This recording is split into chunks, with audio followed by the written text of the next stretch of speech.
2025, les agences d'exécution et de structures administratives similaires ou assimilées, dont les missions se chevauchent, seront regroupées et d'autres dont les missions peuvent être efficacement prises en charge par des directions centrales ou d'autres administrations non personnalisées de l'État seront supprimées. Des mesures d'accompagnement seront mises en œuvre pour préserver les intérêts des travailleurs. À titre indicatif, je peux mentionner déjà la fusion du Fonds d'impulsion de la microfinance, du Fonds national de la microfinance et du Fonds d'appui à l'économie sociale et solidaire. Ces trois fonds qui répondent à la même vocation. La fusion du Fonds d'appui à l'investissement des Sénégalais de l'extérieur et du Fonds des crédits femmes diaspora. La fusion de l'Agence nationale pour les énergies renouvelables et de l'Agence pour l'économie et la maîtrise de l'énergie. La fusion de l'Office national de formation professionnelle et du Centre national de qualification professionnelle.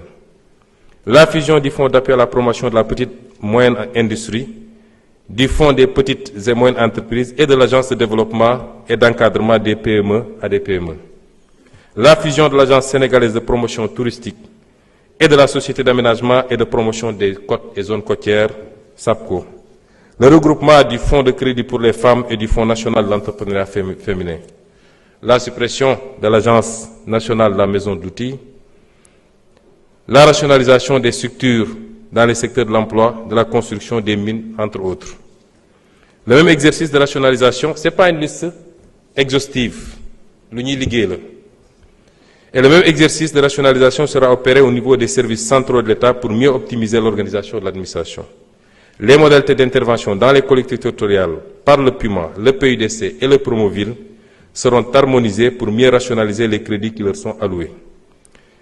Pour la rationalisation des dépenses de personnel, dans le cadre de la rationalisation des dépenses personnelles, il sera procédé d'ici à la fin du mois d'avril 2025 à un audit de l'effectif réel dans la fonction publique, à l'identification des agents et leur catégorisation par hiérarchie, ainsi qu'à une application rigoureuse des taux, des éléments variables tels que les heures supplémentaires, les primes et les primes de rendement.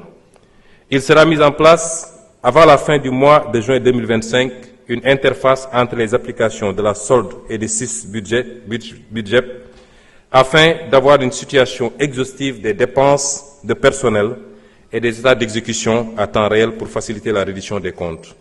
Dans le cadre de l'effort national, un rebasing salarial sera opéré en vue de rendre plus équitables les niveaux de revenus entre les corps pour les classifications similaires. Les mesures idoines seront également prises pour dénicher et mettre un terme au cumul. Cumul du bénéfice de l'indemnité de logement avec la jouissance d'un logement administratif. Cumul de fonctions. Un dispositif de suivi rapproché et rigoureux sera mis en place pour éviter les dérapages. Dans le même ordre d'idée, il sera procédé à l'analyse au plus tard à fin mars 2025 des mises à disposition, des détachements et autres modalités qui permettent à des salariés de la fonction publique de signer des contrats dans des projets d'investissement exécutés par l'État.